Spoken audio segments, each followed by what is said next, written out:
Assalamualaikum warahmatullahi wabarakatuh. Selamat pagi anak-anak. Waalaikum- Ibu. Waalaikumsalam warahmatullahi wabarakatuh. Selamat pagi, Bu. Pagi, Bu. Alhamdulillah pada hari ini kita bertemu melalui Zoom Meet ya. Walaupun kita belajar dari rumah, tetapi kita tetap harus semangat supaya pembelajaran pada hari ini menemukan banyak manfaat. Nah, pada hari ini tanggal 18 November 2021 kita akan melakukan pembelajaran pendidikan ilmu pengetahuan sosial ya. Sebelum kita memulai pembelajaran pada hari ini, alangkah lebih baiknya kita berdoa terlebih dahulu. Berdoa menurut kepercayaan dan keyakinan masing-masing, berdoa dimulai.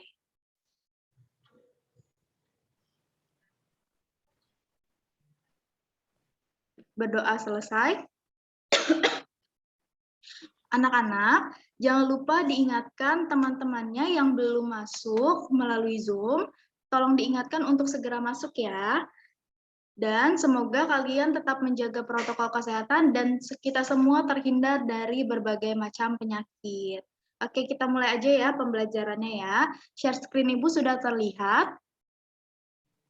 Sudah, Bu. Lihat, Bu. Ada yang masih ingat pembelajaran minggu lalu kita tentang apa? Lembaga Sosial, Bu. Lembaga sosial ya. Kita minggu lalu belajar mengenai pengertian lembaga sosial dan macam-macam lembaga sosial ya.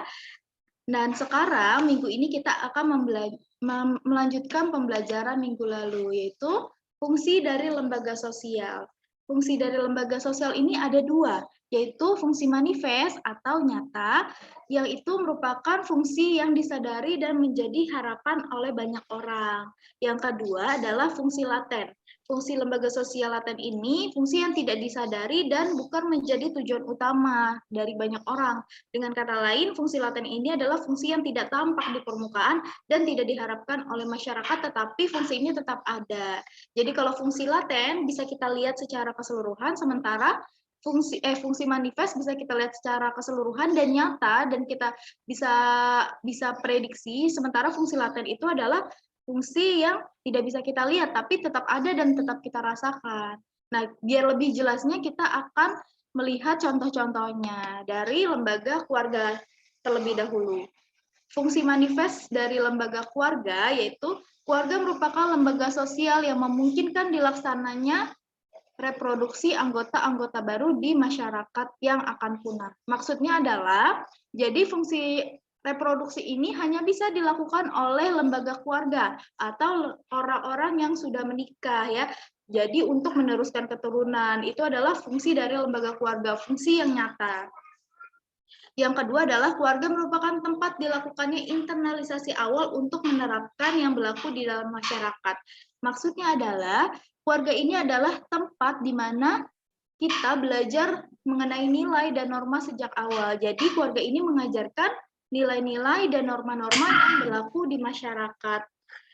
Lalu yang ketiga, keluarga merupakan lembaga sosial yang mengatur ikatan kekerabatan dari masyarakat, di dalam masyarakat itu sendiri. Jadi kalian bisa tahu di mana itu saudara kalian, yang masih kerabat kalian itu melalui keluarga, melalui silsilah ya, pohon keturunan ya. Lalu yang selanjutnya adalah fungsi laten. Fungsi laten ini adalah fungsi yang tidak terlihat ya. Yang pertama, keluarga merupakan wadah tempat setiap orang itu dapat beristirahat sehari penuh setelah bekerja di luar rumah seharian. Jadi ketika kalian setelah di luar rumah sekolah, belajar, lalu bekerja, kan capek tuh. Nanti kalian akan pulang. Keluarga adalah tempat di mana kalian bisa pulang ya. Yang kedua yaitu adalah keluarga merupakan tempat mempersiapkan diri untuk menghadapi persaingan dunia kerja dan dunia pendidikan. Jadi kenyataan hidup yang keras seperti persaingan di dunia kerja dan di dunia pendidikan itu nantinya akan disupport oleh keluarga. Keluarga adalah peran pendukung yang akan mendukung kita untuk menghadapi kenyataan di luar sana. Jadi keluarga adalah tempat penguat kita ya. Itu adalah fungsi laten dari lembaga keluarga itu sendiri. Lalu yang selanjutnya, ada lembaga agama. Fungsi manifestnya atau fungsi nyatanya adalah yang pertama itu memberikan pedoman hidup bagi para pemeluknya. Jadi manusia itu mempunyai agama atau memeluk agama itu adalah untuk memberikan pedoman hidup bagi kehidupan kita sehari-hari ya, diterapkan ya. Jadi yang ada di kitab suci seperti Al-Quran dan Injil atau yang lainnya itu adalah fungsinya untuk memberikan pedoman hidup bagi kita, bagaimana cara kita melaksanakan kehidupan kita sehari-hari supaya kita tetap bisa beriman kepada Tuhan, lalu juga kita tetap bisa bermanfaat kepada masyarakat dan tidak merugikan orang lain. Itu semua diatur dalam lembaga agama. Lalu yang kedua, mengajarkan kebenaran bagi para pemeluknya. Jadi nilai benar atau salah itu juga diatur dalam lembaga agama itu sendiri. Misalnya mencuri adalah tindakan yang dosa gitu, yang bisa menimbulkan dosa. Membunuh adalah tindakan yang menimbulkan dosa juga. Berbohong tidak boleh ya di dalam agama. Jadi semua itu diatur oleh lembaga agama. Lalu yang baik-baik apa? Misalnya bersedekah, senyum ya seperti itu. Lalu yang ketiga, mengajarkan kerukunan dan keseimbangan dengan lingkungan yang ada di sekitarnya. Setiap agama itu mengajarkan kebaikan dan kedamaian ya, mengajarkan toleransi, kebaikan terhadap sesama, seperti itu. Jadi supaya lingkungan masyarakat ini tetap stabil dan tetap harmonis. Itu diatur juga dalam lembaga agama. Yang selanjutnya, meningkatkan kualitas kehidupan sosial bagi pemeluk agama yang taat. Meningkatkan kualitas kehidupan sosial itu maksudnya yang tadi kan kita diatur ya kerukunan, bagaimana cara kita berinteraksi dengan masyarakat. Nah, nanti akan berakibat atau berefek pada kehidupan sosial kita, kehidupan sosial lingkungan masyarakat menjadi lebih harmonis ya. Contohnya apa? Misalnya ketika Lebaran diatur di dalam agama Islam untuk saling silaturahmi ya, mengunjungi kerabat, itu nanti akan meningkatkan kualitas hubungan kita dengan keluarga, dengan tetangga ya, kita maaf-maafan selama Lebaran. Mungkin kalau yang Natal saling memberikan kado Natal ya, seperti itu. Itu adalah salah satu cara kita untuk meningkatkan kehidupan sosial dan itu diatur oleh agama. Misalnya yang selanjutnya ada fungsi laten ya. Fungsi laten yaitu mengajarkan hidup yang harmonis ya. Tadi agama itu mengatur kehidupan masyarakat ya. Jadi sehingga kehidupan masyarakat itu lebih harmonis. Yang kedua, mengajarkan kerukunan antar umat beragama. Di dalam agama pasti mengajarkan toleransi ya antar umat beragama, terlebih di Indonesia ini berbagai macam kultur, budaya, dan agama. Jadi kita harus saling bertoleransi ya. Lalu yang selanjutnya adalah menanamkan dogma bagi pemeluknya. Jadi di agama itu kan ada ajaran-ajaran tertentu seperti kalau di Islam itu ada hadis ya, ada rukun Islam, ada rukun iman. Itu adalah ajaran-ajaran agama untuk mengatur kita beribadah kepada Tuhan ya, dan juga mengatur kehidupan kita dengan sesama manusia seperti itu. Selanjutnya ada lembaga politik ya. Fungsi dari lembaga politik yang manifestnya yaitu fungsi pemaksaan untuk mematuhi peraturan yang berlaku. Jadi lembaga politik ini membuat peraturan untuk dipatuhi oleh masyarakat supaya kehidupannya tetap berjalan dengan semestinya. Lalu dan tidak mengganggu atau tidak tumpang tindih satu sama lainnya. Yang kedua, fungsi mengarahkan masyarakat untuk berperan aktif dalam politik. Jadi, masyarakat itu juga harus turut berperan aktif dan ini diatur oleh lembaga politik. Contohnya apa?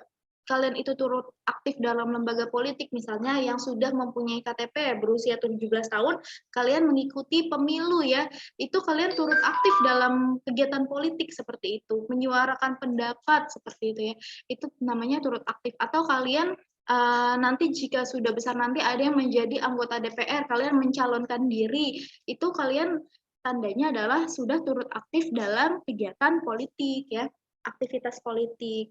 Yang ketiga, fungsi menengahi suatu pertentangan dalam masyarakat. Nah, fungsi melindungi jadi kalau misalnya ada pertentangan dalam masyarakat itu juga ditengahi oleh lembaga politik ya. Lalu fungsi melindungi masyarakat melalui langkah diplomasi.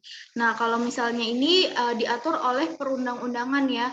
Jadi fungsi melindungi masyarakat dalam diplomasi ini artinya melindungi negara, seperti kekayaan negara itu dilindungi oleh negara, supaya kekayaan yang ada di Indonesia itu dilindungi oleh negara, supaya masyarakat Indonesia bisa memanfaatkan dengan sebaik-baiknya. Yang selanjutnya ada fungsi mengawasi, mengatur, dan mengajak masyarakat untuk taat kepada undang-undang. Jadi fungsi lembaga politik ini adalah untuk mengatur masyarakat agar kita tetap mematuhi peraturan yang berlaku, ya, tetap mematuhi Undang-Undang Dasar 1945. Selanjutnya ada fungsi laten. Fungsi laten ini meningkatkan jiwa patriotik, ya. Yang kedua, membatasi kekuasaan pemerintah. Yang ketiga, meningkatkan sikap demokrasi. Nah, ini penjelasannya adalah bagaimana jadinya kalau kekuasaan pemerintah itu tidak terbatas, ya. Itu akan sangat berbahaya karena pemerintah nantinya akan menjadi diktator, ya, pemaksaan terhadap masyarakatnya, terhadap warga negaranya. Ini adalah fungsi dari lembaga politik itu sendiri. Jadi kita sebagai masyarakat Indonesia, kenapa disuruh aktif dalam kegiatan politik? Karena kita juga harus mengawasi kinerja pemerintah juga. Kita juga harus membatasi kekuasaan pemerintah itu sendiri. Karena kekuasaan yang tidak terbatas itu akan sangat berbahaya bagi kelangsungan kehidupan bernegara. Meningkatkan sikap demokrasi artinya kita melalui pemilu tadi, ya, kita memilih siapa yang nantinya akan menjadi presiden dengan cara pemilu, ya. Itu merupakan salah satu implementasi dari demokrasi.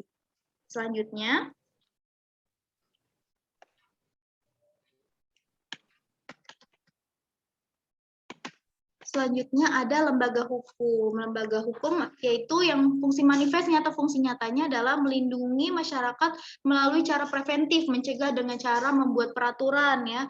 Kalau fungsi represif, memperbaiki demi kenyamanan dan hidup dalam bermasyarakat. Jadi kalau misalnya suatu pelanggaran itu sudah suatu pelanggaran itu sudah terjadi, maka ada fungsi represif atau memperbaiki dengan cara apa? Sanksi, ya. Terus hukuman penjara seperti itu, ya. Diadili di pengadilan, itu termasuk fungsi represif atau memperbaiki. Yang kedua yaitu menegakkan dan memajukan aturan hukum. Jadi lembaga hukum ini bertugas untuk menjaga menjaga aturan-aturan yang ada di dalam hukum atau di dalam perundang-undangan agar tetap terjadi secara semestinya atau tetap diterapkan oleh masyarakat. Yang ketiga, memberikan sanksi kepada masyarakat yang melanggar hukum. Sanksinya itu apa? Seperti denda, ya, kurungan penjara, seperti itu. Yang selanjutnya memberikan teladan bagi masyarakat. Jadi lembaga hukum memberikan contoh bagi masyarakat bagaimana cara menaati hukum, bagaimana cara kita untuk taat kepada hukum. Salah satunya dengan cara apa? Sosialisasi, lalu bagaimana cara agar orang-orang yang ada di lembaga hukumnya ini menjadi contoh bagi masyarakat, ya. Seperti tidak korupsi, misalnya seperti itu, menetapkan aturan secara baik, ya, tidak menerima suap, ya. Lalu yang terakhir adalah sebagai alat untuk mengubah perilaku masyarakat. Jadi kenapa adanya denda, kenapa adanya kurungan penjara? Tujuannya adalah agar masyarakat tidak melakukan kesalahan yang sama lagi. Jadi kalau misalnya kita melakukan kesalahan, misalnya kita ditilang karena kita mengendarai sepeda motor tanpa menggunakan helm atau tanpa kita memiliki SIM nih, bagi anak-anak yang sudah bisa naik motor tapi belum punya SIM, lebih baiknya jangan, ya, karena itu namanya sama saja melanggar hukum. Nah, itu ketika kita ditilang, diberikan denda, atau kita dimasukkan ke dalam penjara, itu akan mengubah perilaku kita menjadi lebih baik. Kita sadar bahwa kita itu salah, kenapa jadi diberikan suatu hukuman atau sanksi. Yang selanjutnya ada fungsi laten. Fungsi laten itu adalah menindak perilaku kriminal. Jadi ketika sudah terjadi tindakan kriminal, lembaga hukum ini adalah yang berwenang untuk menindaklanjuti, untuk menghukum pelaku kriminal tersebut. Jadi kalau ada copet jangan digebukin, karena yang bertugas untuk mengadili copet tersebut adalah lembaga hukum seperti polisi, pengadilan, ya, seperti itu. Jadi masyarakat itu hanya berusaha untuk mencegah bagaimana cara tidak terjadi pencopetan atau menangkap copet. Menangkap copet itu maksudnya ketika ada copet kalian cegah, gitu, ya. Lalu yang selanjutnya adalah mengawasi lembaga-lembaga lain. Jadi lembaga hukum ini mengawasi lembaga lain, contohnya lembaga politik juga ikut diawasi oleh lembaga hukum. Kenapa? Karena yang tadi saya bilang, yang tadi Ibu bilang, bahwa kekuasaan yang tidak terbatas itu akan sangat berbahaya bagi kelangsungan hidup bernegara ya. Jadi lembaga hukum ini berusaha untuk mengawasi lembaga-lembaga lainnya ya, supaya tidak terjadi korupsi misalnya, atau tidak terjadi pelanggaran HAM, tidak terjadi tindak pidana ya. Selanjutnya ada lembaga ekonomi. Lembaga ekonomi itu ada fungsi manifestnya, yaitu fungsi produksi. Produksi itu yaitu mengolah bahan mentah menjadi bahan setengah jadi atau siap pakai ya. Biasanya ini dilakukan oleh pabrik-pabrik ya, industri rumahan seperti itu. Menjalankan fungsi produksi untuk menghasilkan suatu produk yang akan dijual oleh masyarakat atau yang akan didistribusikan ke masyarakat. Jadi produk itu tidak hanya barang ya, tetapi bisa jasa ya. Lalu ada fungsi distribusi, menyalurkan barang dari produsen ke konsumen ya. Jadi kalau misalnya pabrik nanti akan menyalurkan barang-barangnya ke reseller-resellernya atau distributor-distributornya untuk disalurkan lagi untuk dijual oleh masyarakat. Jadi produsen ini hanya bersikap untuk hanya melakukan kegiatan produksi saja. Lalu yang ketiga adalah fungsi konsumsi untuk menggunakan suatu barang atau jasa tersebut sesuai dengan kebutuhan. Kita ini ketika kita membeli makanan, kita maka akan disebutnya sebagai konsumen ya, karena kita melakukan kegiatan konsumsi. Konsumen itu apa? Yang melakukan kegiatan konsumsi. Selanjutnya ada fungsi laten. Fungsi laten ini adalah meningkatkan kegiatan ekonomi yang dilakukan tanpa kendali. Jadi fungsi laten ini maksudnya adalah bagaimana cara kita melakukan kegiatan ekonomi ini berjalan dengan semestinya, artinya tidak merugikan banyak orang ya. Lalu yang kedua menyebabkan kerusakan lingkungan. Nah, fungsi laten di sini adalah yang Ibu hadirkan yang tidak diharapkan oleh masyarakat.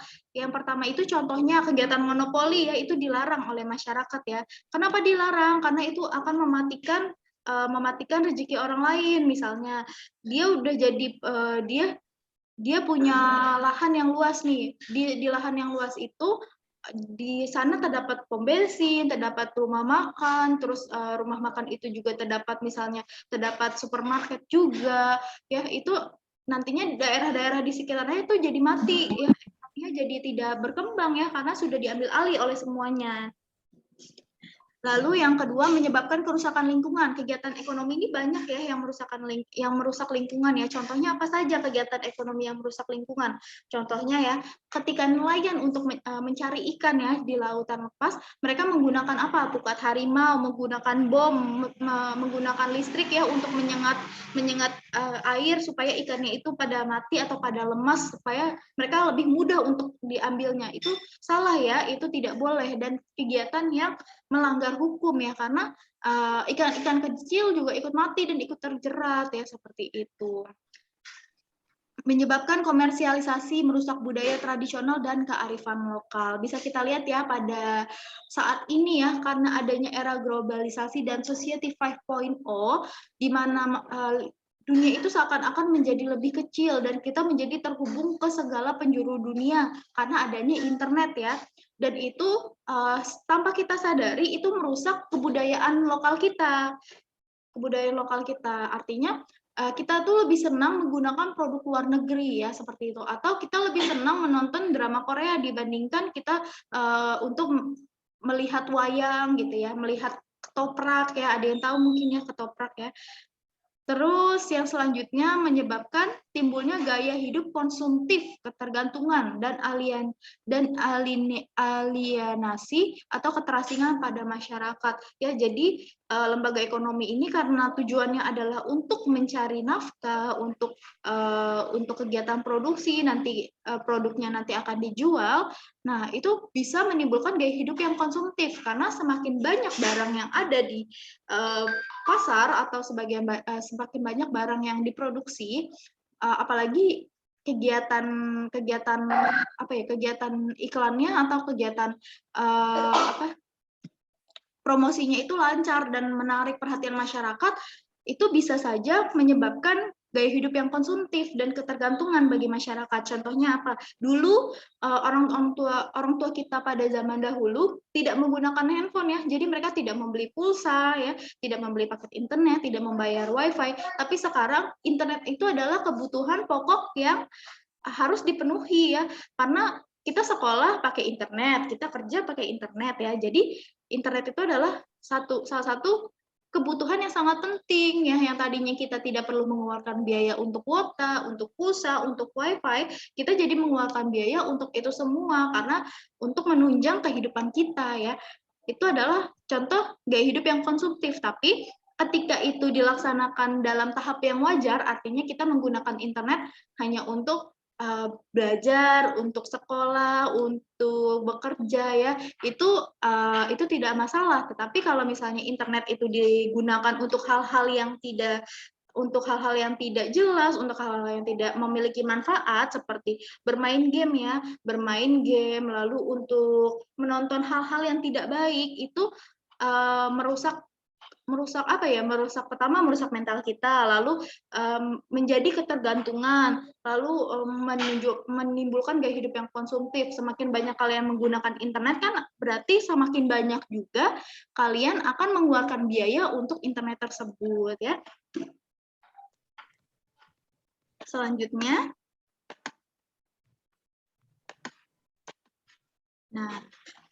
ini ada karakteristik dari lembaga sosial. Nah, lembaga sosial itu pertama mempunyai simbolnya tersendiri. Contohnya lembaga pendidikan, ini adalah simbol dari lembaga pendidikan ya, Tutwuri Handayani. Pasti kalian nggak asing lagi dengan simbol ini ya. Yang selanjutnya memiliki tata tertib dan tradisi. Jadi setiap lembaga sosial itu punya tata tertibnya sendiri, punya peraturannya sendiri yang harus dilaksanakan dan harus dipatuhi oleh anggota dari lembaga tersebut ya. Jadi kalau di sekolah misalnya untuk siswanya harus menggunakan seragam yang lengkap, seragamnya tidak boleh lecak, rambutnya tidak boleh gondrong ya. Yang perempuan yang tidak mengenakan hijabnya yang tidak mengenakan hijab rambutnya dikuncir supaya rapi. Itu adalah salah satu contoh peraturan. Kalau di lembaga hukum contohnya tidak boleh korupsi, tidak boleh melakukan tindakan kriminal seperti mencuri, menipu, lalu apalagi ya tindakan kriminal, membunuh ya. Itu termasuk tindakan kriminal ya. Nanti akan dihukum. Itu namanya tata tertib atau tradisi. Kalau di keluarga, lembaga keluarga contohnya tidak boleh pulang malam ya, dilarang oleh orang tua. Lalu main HP di atas jam 9 malam tidak boleh ya. Itu salah satu contoh peraturan yang ada di lingkungan keluarga. Atau tidak boleh menggunakan pakaian-pakaian yang minim bahan seperti rok mini atau baju yang crop ya, yang sedang tren pada saat ini ya. Itu tidak boleh. Itu adalah salah satu tata tertib dan tradisi. Lalu usianya lebih lama, artinya lembaga sosial ini enggak hanya sehari 2 hari atau setahun 2 tahun, tapi lembaga sosial ini dia ini sudah bertahan sejak lama karena tujuannya adalah untuk mengatur kehidupan bermasyarakat seperti itu. Lalu yang selanjutnya adalah memiliki alat kelengkapan ya. Jadi kalau misalnya alat kelengkapannya itu bisa banyak seperti peralatan ya. Di sekolah ada kursi, ada bangunan, ada meja ya. Kalau untuk lembaga hukum mereka punya peraturan perundang-undangan. Mereka membuat peraturan perundang-undangan untuk mengatur masyarakat ya. Terus selanjutnya adalah memiliki ideologi. Ya, ideologi artinya memiliki prinsip ya, prinsip. Jadi lembaga sosial tersebut harus mempunyai prinsip yang kuat supaya mereka tetap bisa berada pada jalurnya atau mereka tetap bisa menjalankan fungsinya masing-masing seperti itu. Seperti kalau lembaga pendidikan adalah mereka untuk menciptakan generasi yang akan datang supaya lebih pintar ya dan berkualitas seperti itu untuk meningkatkan kualitas dari sumber daya manusia. Yang selanjutnya adalah memiliki kekebalan atau daya tahan. Kekebalan itu maksudnya apa? Jadi kalau misalnya hukum di sini dia mempunyai kekebalan atau daya tahan, sifatnya itu memaksa ya. sifatnya memaksa. Jadi mereka itu punya kewenangan untuk memaksa setiap anggotanya untuk mengikuti peraturan tersebut. Misalnya yang tadi Ibu bilang, setiap sekolah itu punya peraturannya masing-masing. Sepatu harus berwarna hitam misalnya, atau baju juga harus dimasukkan ke dalam celana atau rok. Itu sekolah punya kewenangan untuk memaksakan hal tersebut kepada siswanya, karena untuk kerapihan juga, untuk kebaikan dari kalian. Baju tidak boleh ketat ya, itu salah satu bentuk dari kekebalan atau daya tahan dari lembaga sosial tersebut. Jadi lembaga sosial ini punya kewenangan untuk memaksa setiap anggota dari lembaga tersebut ya. Oke. Kalau untuk jenis-jenis lembaga sosialnya ini, ada lembaga keluarga, ada lembaga pendidikan ya, terus yang lembaga politik, lembaga ekonomi, dan lembaga hukum, sama seperti yang Ibu sebutkan tadi ya. Hanya saja yang tadi ini lebih rinci. Oke. Sekian pembelajaran kita pada hari ini. Apakah ada yang ingin bertanya yang tidak jelas?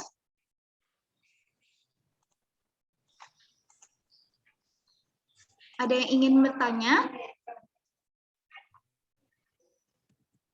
Kalau tidak ada, gimana kalau Ibu yang bertanya? Ibu ingin bertanya kepada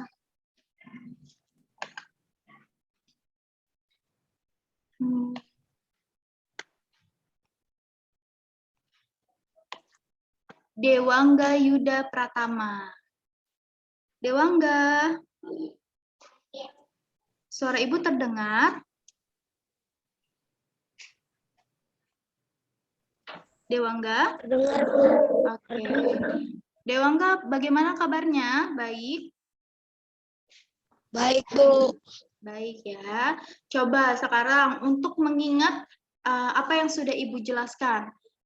Apa fungsi manifest dari keluarga? Coba.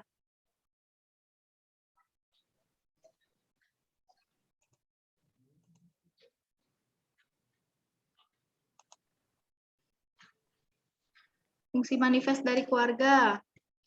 Fungsi nyata, manifest itu nyata. Fungsi yang benar-benar dirasakan oleh masyarakat. Mendapatkan kasih sayang. Ya, mendapatkan kasih sayang itu masuknya ke laten ya.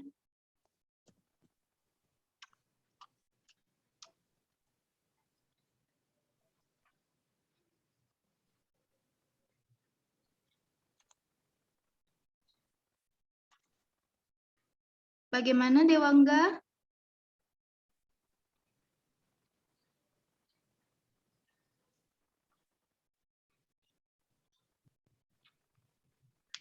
Oke, sekali lagi ya Ibu jelaskan ya. Jadi fungsi manifest itu adalah fungsi yang nyata. Contohnya ya, fungsi dari lembaga keluarga ini adalah fungsi reproduksi. Artinya yang melakukan kegiatan reproduksi hanya dilakukan oleh lembaga keluarga ya, lembaga keluarga atau orang yang sudah menikah ya, untuk meneruskan keturunan. Itu salah satu fungsi nyatanya. Yang selanjutnya adalah fungsi apa lagi? Di sini kita lihat ya. Nih, biar lebih jelas lagi. Fungsi dari lembaga keluarga untuk tempat dilakukannya penanaman nilai dan norma yang berlaku di masyarakat. Jadi kalian diajarkan oleh keluarga pertama, ayo kita harus menghormati orang yang lebih tua. Seperti ketika kita bertemu orang yang lebih tua, kita salim, kita menyapa. Itu adalah salah satu yang diajarkan di dalam keluarga. Itu adalah fungsi manifest atau fungsi nyatanya ya.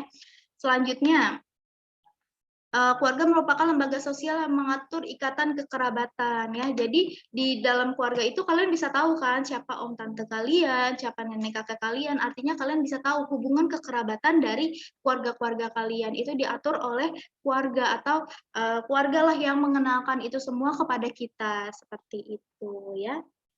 Baik, nanti materinya akan Ibu share ke Google Classroom. Kalian bisa lihat lagi, bisa pelajarin lagi. Yang perlu dicatat silakan dicatat, biar kalian itu bisa lebih gampang, lebih mudah tanpa harus membuka HP. Jadi tinggal buka-buka aja, kalian bisa lihat catatan kalian. Nanti juga ada tugas yang akan Ibu kirimkan. Oke, yang hadir pada hari ini adalah 19 ya. 19 orang. Terima kasih sudah hadir pada pertemuan pada hari ini, meskipun secara online atau secara daring. Kurang lebihnya mohon maaf. Wassalamualaikum warahmatullahi wabarakatuh. Tapi jangan keluar dulu ya, sebentar. Bu Ugi mau pesan ya sebentar. Iya. Udah ditutup.